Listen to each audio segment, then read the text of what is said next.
28ஆம் தேதி தமிழக வெற்றி கழகத்தின் தலைவர் அவர்களின் தலைமையில் பொதுக்குழு கூட்டம் நடைபெறுகிறது. முதல் பொதுக்குழு கூட்டம். அதில் பொதுக்குழு மற்றும் செயற்குழு உறுப்பினர்கள் கலந்து கொள்ள இருக்கிறார்கள்.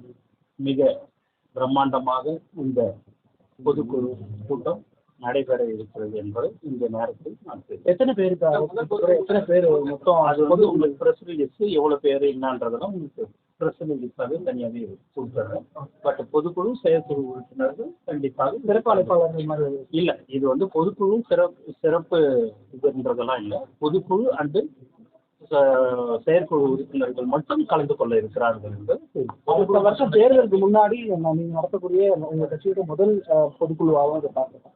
ஸோ அது முதல் பொதுக்குழு கூட்டம் நடைபெறும். சார், அந்த மதுபானத்துக்கு எதிராக ஏன் தாவேக போராடுது சார்? அறிக்கை மட்டும் வெளியிட்டு இருந்தோம், ஆனால் அது போராடுறவங்களே விமர்சனம் பண்றாங்க. நீங்க கூட அறிக்கைக்கு வந்து கடுமையா நான் நாடகம் பண்ணதா நான் வந்து களத்துல நின்று போறாங்க யாரு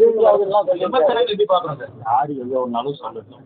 எங்களுடைய தளபதியுடைய வழியில் தளபதியுடைய அறிவுறுத்தலின்படி மக்கள் சேவை செய்வதுதான் எங்களுடைய நோக்கம். மற்றொரு விஷயம்